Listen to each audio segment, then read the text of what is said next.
Ouah purée, la rentrée là, ça démarre fort, hein. On va voir tout ça dans cette vidéo, hein. C'est parti.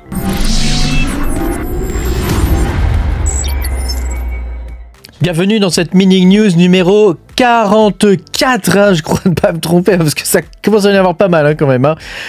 Aujourd'hui, bah, tu vas voir, il s'est passé énormément de choses, hein, dans les 15-20 derniers jours là. Tu sais, je fais ces vidéos là tous les 15-20 jours à peu près, hein, et tu vas voir, il s'est passé énormément de choses, hein, pour notre plus grand bonheur, hein, cette fois, hein. Pense à mettre un petit pouce bleu et à t'abonner à la chaîne si t'es pas abonné.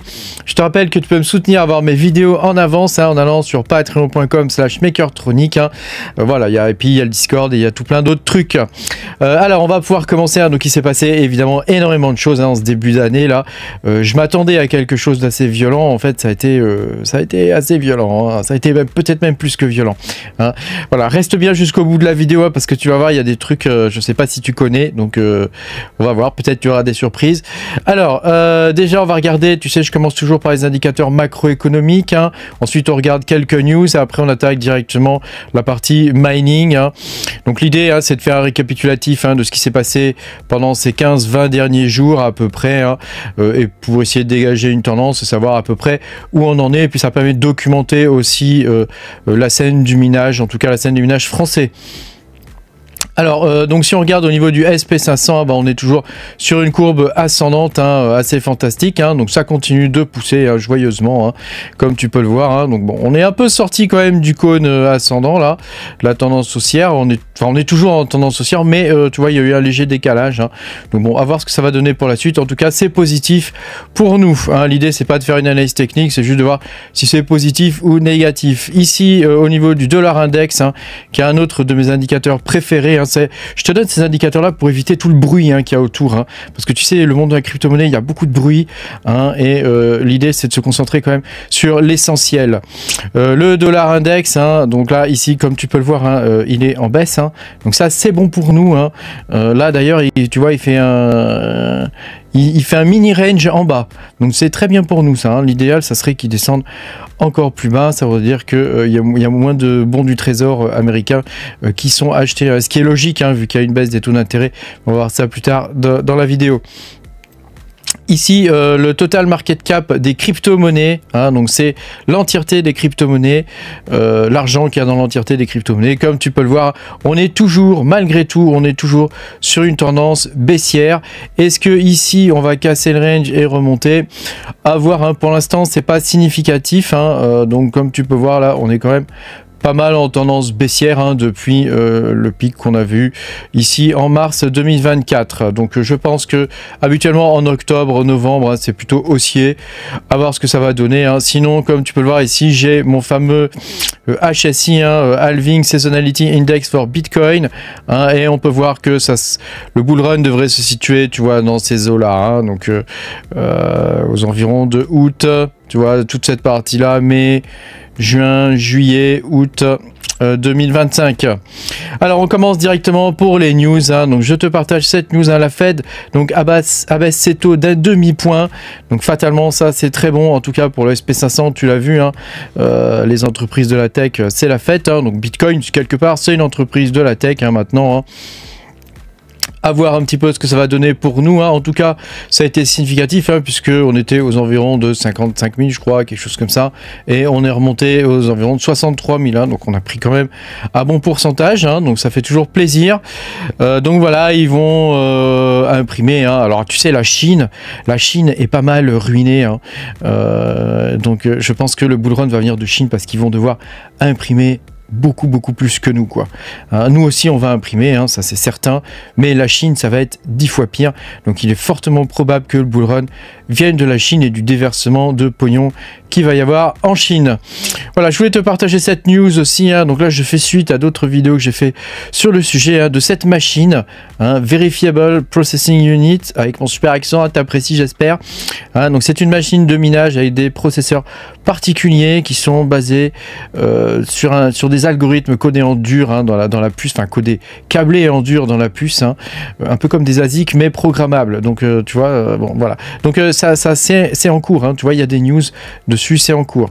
Donald Trump hein, qui a fait son premier paiement en Bitcoin. Hein, donc tu vois, bon de là à dire qu'il mange à tous les râteliers, j'irai pas jusque là, mais en tout cas, on peut voir que les crypto-monnaies sont quand même un argument de vente hein, pour les présidentielles américaines. Hein. Je pense que et l'un et l'autre des candidats, voilà, ils lèchent un peu les burnes des crypto-monnaies, quoi. Hein. Après, est-ce que ça va donner quelque chose plus tard quand ils seront élus? Peut-être pas. En tout cas, rappelle-toi qu'après l'élection, il y a 100 jours de grâce. Hein. Pendant ces 100 jours, il y a tout qui monte. Hein. Donc rappelle-toi ça, parce que ça, c'est important. Donc on verra ce que ça va donner au niveau du Bitcoin et puis des autres crypto-monnaies. Hein, voilà. Je voulais te partager ça aussi. Flux et Alephium hein, qui font un partenariat. À toi de juger si c'est intéressant ou pas. L'État de Louisiane a annoncé aussi qu'il acceptait désormais les paiements Bitcoin on-chain hein, via Lightning. Donc ça, c'est quand même une première. Hein. La Louisiane est un État vraiment précurseur hein, au niveau des crypto-monnaies, avec la Floride aussi. Hein. Ce sont deux États qui sont très précurseurs. Ils sont pas loin hein, l'un et l'autre. Hein. Donc comme tu peux le voir, hein, c'est quand même pas mal du tout. Alors moi, je t'avoue qu'en France, c'est rare hein, quand même qu'on utilise le réseau Lightning. Hein. Moi, j'ai eu un node pendant un long moment, mais je l'ai arrêté parce que c'était pas terrible hein. Tu sais, pour qu'un node fonctionne, un node Bitcoin Lightning, il faut que derrière tu aies comment dire, des commerçants, tu vois, qui utilisent Bitcoin Lightning, etc. Et pour l'instant, c'est pas vraiment le cas, mais je voulais être là dès le départ, et puis je voulais aussi soutenir le projet.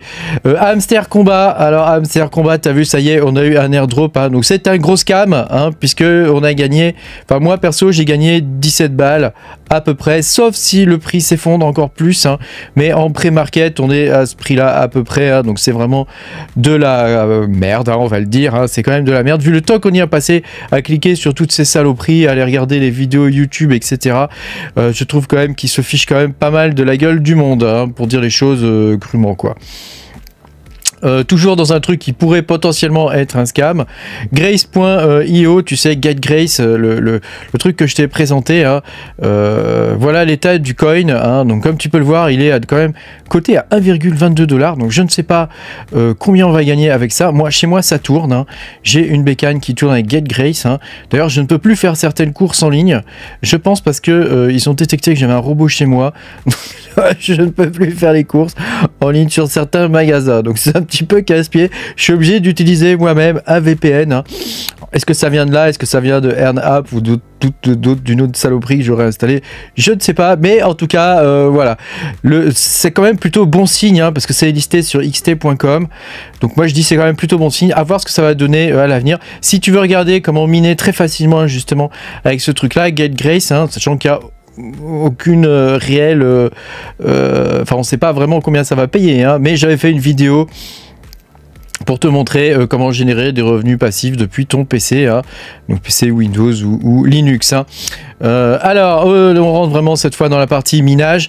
Donc, Ice River a annoncé qu'ils allaient sortir des nouveaux ASIC de type Home Miner, beaucoup plus puissants cette fois. Donc, probablement, tu sais, les ASIC qu'on achète, genre KS0 Ultra, bah, tu sais, c'est des ASIC où il y a une seule carte. Hein. Donc, probablement que ce sont des ASIC avec 3 ou 4 cartes, voire 5 cartes, hein, et avec un contrôleur dessus, hein, qui permet de gérer toutes ces cartes, hein, comme on peut avoir sur des ASIC un petit peu plus gros. Mais peut-être qu'ils ont réussi à trouver une solution pour faire en sorte qu'il soit silencieux, parce que c'est ce que ça veut dire home mining. Donc c'est probable que Goldminer, hein, qui est le principal revendeur d'ASIC, hyper cher d'ailleurs, hein, Goldshell, hyper cher les Goldshell, hein, je pense qu'ils profitent bien de la situation. Hein. Moi je me rappelle les Cadena, hein, le prix des ASIC Cadena à l'époque, hein, c'était une vraie arnaque, quoi. On passe à Cubic. Cubic, tu sais, ils ont changé de réseau, ils ont changé leur algorithme. Ils n'ont pas changé de réseau, ils ont changé leur algorithme de minage. Donc désormais, c'est un minage qui se fait en dents de scie, hein, pour ceux qui n'auraient pas compris comment ça marche. Hein. Tu mines 1 heure, tu ne mines plus pendant 1 heure. tu mines 1 heure, tu ne mines plus pendant 1 heure. Hein, donc c'est assez particulier, c'est très économe en énergie. Voilà, moi je t'avais préparé, tu sais, ici un truc hein, pour te montrer comment on fait pour dual mine avec le cubique. Alors c'est un dual mine qui va se faire en alternance et pas en même temps. Donc c'est intéressant. Donc je t'invite à aller voir la vidéo que j'avais fait sur le sujet hein, GPU mining GPU rentable, hein, là, une de mes dernières vidéos. Voilà, j'ai mis à jour le Pastebin hein, avec toutes les informations.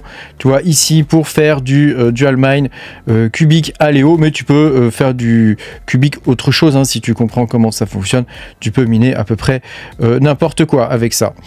Alors autre chose, un Satori hein, qui nous a réservé une belle surprise hier, hein, puisque ils ont changé quelque chose dans le protocole au niveau de Satori. Désormais, il nous faut avoir 8 coins, hein, il faut stacker 8 coins pour pouvoir miner du Satori. Alors évidemment, les gens comme moi qui ont commencé dès le départ, hein, puis ceux de mon groupe, en tout cas une grande partie de ceux de mon groupe, hein, sauf ceux qui étaient à la bourre, quoi, et on a pu avoir des Satori gratuits, hein, puisque ça consomme que dalle en plus. Hein. Donc nous, on a nos nodes qui tournent à l'œil, quoi, et puis qui génèrent des Satori tranquillou. Mais c'est vrai que maintenant, faut acheter des Satori. Alors du coup, comme il faut 8 nodes, hein, tu vois, ça pousse le coin à la hausse. Hein. Donc c'est des mecs, ils ont tout compris. Hein. J'ai lu ça sur mon Discord. Hein. C'est un gars qui disait je crois que les mecs de Satori ils ont tout compris hein. Il faut rentrer des mineurs, ils leur font acheter les coins et derrière c'est les mêmes mineurs qui revendent les coins hein. Ça crée déjà toute une économie. En tout cas le Satori a été listé sur Tradog hein. Donc tu sais quand c'est listé sur Tradog habituellement c'est plutôt bon signe hein. Donc bon à voir ce que ça va donner hein. Mais regarde hein, tu vois là on est à 40 $ quand même hein. Le Satori hein, sachant que moi j'en génère à peu près 0,1 par jour environ par machine. Donc tu vois quand tu as 10 machines tu en génères 1, donc 40 balles par jour hein, c'est pas négligeable hein, quand même hein. Alors, une des grandes news hein, de ces 20 derniers jours, là, c'est la lancée de KRC20 hein, donc sur le réseau Kaspa. Hein, donc là, on a pu voir des chiffres assez hallucinants. Alors, les lancements, c'est toujours... Il faut bien comprendre que les lancements, c'est toujours difficile. Hein. Le matos, il est toujours mis à rude épreuve. Hein. Donc, il y en a beaucoup qui ont utilisé Casware hein, pour essayer de mint. Donc, c'est vrai que c'est pas évident. Casware, ils ont été surchargés. Hein, et c'est normal. Hein. Il y a quand même eu 13 millions de transactions, hein, 21 millions de fees payés aux mineurs, hein, donc c'est les mineurs hein, qui sont contents.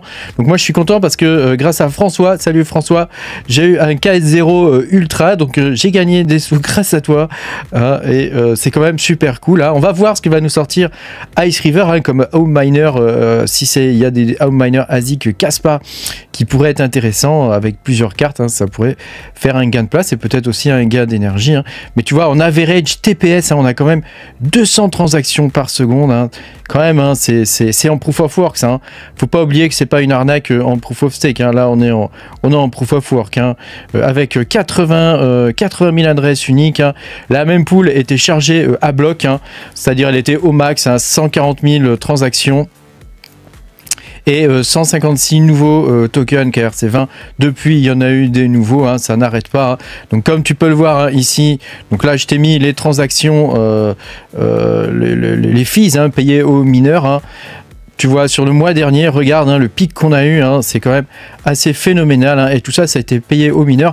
Et comme tu peux le voir, on n'est pas redescendu à l'état d'avant. Hein, on continue d'être à un état qui est plus élevé. Hein, donc le mining ne casse pas. Si ça continue comme ça et s'il y a une vraie adoption au niveau des tokens et sur Kaspa, on peut s'attendre quand même à avoir un revenu au niveau du minage qui sera supérieur à ce qu'on pouvait attendre. Hein. Et puis je voulais te présenter ça, hein, c'est sur l'excellent site hein, Kaspa. Alors je sais pas comment on prononce, FYI hein. Donc il est vraiment très très bien, il te permet de suivre tous les coins hein. Par exemple le Nachos qui a été entièrement mint hein. Moi j'ai fait un x4 dessus hein. Donc ça te permet de voir beaucoup de choses hein. Et y compris tu vois les statistiques des coups, la courbe hein. Tu vois des coins etc hein. Donc c'est quand même cool, voilà. Et puis tu as aussi Caspiano hein, qui te permet de faire un truc genre c'est un petit peu comme un deck screener en plus simple hein, quand même hein. Mais ça te permet de voir un petit peu ce qui se passe hein. Donc bon tu vois là c'est sur ce coin là, mais tu peux regarder par exemple sur Kappa ouais, qui a pas mal gagné dernièrement hein. Attends, j'ai pas cliqué le bon truc, attends, on va refaire hein. Kappa Voilà, on va cliquer là, hop, voilà, et regarde sur le capot, tu vois la courbe, il y a quand même eu un bon spike, hein, donc moi j'ai pas réussi à vendre à ce niveau-là parce que j'en ai acheté un petit peu, hein, mais je pense que je vais peut-être vendre, hein, je ne sais pas, on va voir. En tout cas, tu peux voir, hein, tu vois le RUC score, le nombre de holders, combien le wallet il hold, le wallet des devs, hein, combien il hold, enfin c'est pas vraiment des devs là, hein, tu as juste à déployer le token, hein, mais voilà, tu as des informations déjà un petit peu plus intéressantes et je voulais te partager ça parce que je trouve que c'est cool quand même ce qui est en train de se passer sur Kaspa. Ça préfigure une possible future adoption sur des réseaux plus élevés, hein. Sachant que tu vois le protocole KRC1 il permet quand même aussi de créer des NFT, hein. Bon, alors moi je suis pas un grand fan des NFT, tout ça, ça me gonfle un peu les NFT, j'y comprends pas grand chose à ces trucs là et j'ai l'impression que c'est tous les mêmes dessins avec des petites variantes, tu vois, je trouve ça un peu nul, mais bon, après il y a eu une grosse hype à l'époque, voilà, donc je pense que c'est un courant qui continue, même si je pense qu'il est quand même voué peut-être à s'éteindre, je ne sais pas. En tout cas, ça existe sur Kaspa. Aléo, hein, tu sais, Aléo, le coin que je t'ai présenté en minage cette semaine, hein, alors je me suis fait devancer quand même par les Américains pour une fois, ceux qui ont sorti la vidéo en avance, mais en tout cas, au niveau d'Aléo, tu vois, il a été listé quand même un petit peu partout, hein. Donc moi, je t'ai fait la vidéo pour le miner. Elle n'a pas eu un grand succès, évidemment, puisque toutes les vidéos des Américains étaient passées avant, hein, c'est normal, hein. Mais en tout cas, voilà, au moins si tu veux voir comment le miner, tu as un mode opératoire. Je ne sais pas à l'heure actuelle s'il est rentable, hein. Faut quand même noter l'exploit qu'il a été listé sur Coinbase, hein. Donc tu vois, il y a quand même du gros derrière, hein. Et sur MEXC, hein, assez rapidement dans la même journée. Gate.io aussi, hein, donc je le présente plus Gate.io, vu que nous les Français, on n'est plus les bienvenus dessus, hein. Mais regarde, hein, il est bien présent sur Coinbase, hein, et tu vois, son cours ne s'effondre pas trop, hein, puisqu'il est à 3 $. Hein, il est quand même à 3,45 $, hein, donc sur la semaine, si on regarde, hein, bon bah, il vient d'être listé, donc forcément, hein, c'est pas hyper, c'est pas hyper précis leur truc, hein. Alors, Quilibrium, là on passe au projet sérieux qui me tiennent à cœur. Quilibrium, il commence à y avoir des applications, dont celui-ci, hein, BlockChat, hein, qui prévoit d'être déployé sur Quilibrium. Alors je ne vais pas t'expliquer les fondamentaux, hein, de ce coin là, moi je suis ultra bullish dessus, je te le dis, hein, sachant que on a la V2 qui devrait arriver bientôt, et regarde le cours, hein, comme il a explosé. Donc là bon, on est en train de redescendre un petit peu, c'est normal, hein, il faut bien que ça respire, hein, mais on est quand même à 0,37, alors qu'il y a la V2 qui va arriver et il y a à peu près 200 millions de tokens qui vont être libérés, hein, sachant que là, je me trompe, ce ne sont pas des tokens, ce sont des coins natifs qui vont être libérés. Donc on va voir un petit peu comment ça va se passer, mais pour moi c'est un petit peu comme si on était sur le Tao, tu vois, quand il était aux environs des 30 $, hein, c'est un peu pareil, hein. Donc je pense qu'il y a moyen quand même de faire un bon gros paquet de fric sur ce coin là. Moi je le mine, enfin on le mine, hein, tous ensemble, hein, depuis un bon moment, hein, donc on accumule, hein, sachant que tant que la V2 est pas sortie, on n'est pas payé, tu vois, donc on accumule. Voilà, j'ai une grosse vidéo qui va arriver sur ce coin bientôt, hein, donc ne la loupe pas parce que c'est un truc de ouf. Voilà, tu vois, le mainnet, il est prévu, l'upgrade en version 2 pour le mainnet, il est prévu normalement pour la fin septembre, hein, donc quand est-ce que ça va arriver, je ne sais pas. En tout cas, tu vois, les indicateurs, hein, sont bons, hein, quand même, hein. Ils sont super bons, sachant que le listing, dès le départ, ça s'est bien passé, hein, dès le départ, hein. Tu sais, des fois, tu as un listing, le coin il démarre et paf, ça part, hein. Ça monte un peu, puis ça redescend sévère pour remonter parfois ensuite, hein. Mais là, direct, ça a été bon, quoi. Donc ça, c'est quand même signe de quelque chose, quoi. Après, c'est pas du tout un conseil d'investissement, je te fais juste part de mon sentiment. On passe aux mineurs, hein, parce que tu te rappelles, lors de la dernière mining news, hein, il n'y avait pas grand chose à se mettre sous la dent en termes de nouveaux mineurs, hein. Donc là on a BlockX, hein, qui est passé sur Autolycos V2. Alors c'est vrai que j'en ai pas parlé parce que je pense qu'il y a eu trop de monde dessus, donc ça valait pas le coup de se mettre dessus, même si Aléo, tu vois, ça vaut le coup parce que il est quand même listé sur les grosses exchanges, hein. C'est pas forcément le cas de BlockX, hein. Donc bon, même si je respecte le projet BlockX, il n'y a pas de souci avec ça. Voilà, je voulais te montrer ça. Donc ils ont adopté Autolycos, hein, l'algorithme de Ergo. Donc ça c'est cool, hein, c'est franchement bien, hein. Donc là le miner a été mis à jour, et puis il prend aussi en charge les nouvelles versions de Carlson, FishHash, hein, donc le nouvel algorithme de Ironfish, hein, et Pyrine V2. Quand même, on est en train de voir que il y a quand même une volte-face qui est en train de se faire, hein, au niveau du mining GPU, hein. Donc moi j'ai démonté un de mes rigs pour le scinder en plusieurs parties, mais je garde mes cartes pour l'instant, même si j'en ai vendu une et j'en ai refilé 2 à mes enfants, hein, mais je garde le reste de mes cartes parce que je me dis qu'à un moment donné ça va revenir. À un moment donné ça va revenir et ça va être un moment donné où on s'y attend pas, comme d'habitude, hein.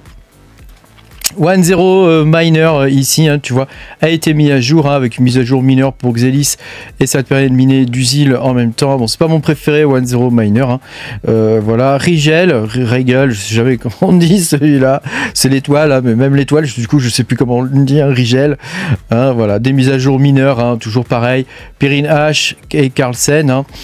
Donc bon, pourquoi pas, hein, tu peux les essayer, même si moi je te conseille d'aller sur LOL Miner, c'est le meilleur miner, hein, je pense, en termes de GPU, hein, c'est celui avec le plus haut niveau d'écriture, hein, et en plus la déviance, hein, au niveau de ce que t'affiche la pool, de ce que lui t'affiche en termes de hash rate, c'est lui qui est le plus proche, hein, donc c'est là où tu te fais le moins arnaquer entre guillemets, quoi. Voilà, et puis SRB Miner Multi a été mis à jour, hein, avec Astrix H. Alors Astrix, j'ai pas fait de vidéo dessus, sachant que pour l'instant il n'est pas listé, je trouve suspect les ventes en OTC, donc à voir ce que ça va donner sur l'avenir, mais si tu mines de l'Astrix, fais attention quand même, hein, à pas trop passer de temps dessus, parce que on sait pas ce que ça va miner. Moi je l'ai miné 24 heures au tout début, j'ai dû faire à peu près 50 000 coins, hein, mais voilà, en quelques heures, et je pense que ça me suffit. Après, tu vois, on sait pas du tout ce que ça va donner. Il y a des rumeurs comme quoi ils auraient vendu 50 millions de coins en OTC, hein, donc tu te doutes bien que le prix devait être hyper bas. Donc bon, mais moi je dis faites attention, hein, méfiance avec ce coin là, on sait pas ce que ça va donner pour la suite. Voilà, et puis Rigel, on l'a déjà vu, donc on a fini, hein. On a fini la vidéo, on a fini le tour. Merci beaucoup d'avoir regardé cette vidéo. Pense à mettre un petit pouce bleu, à t'abonner à la chaîne si t'es pas abonné. Moi je te dis à bientôt pour de nouvelles aventures. Salut.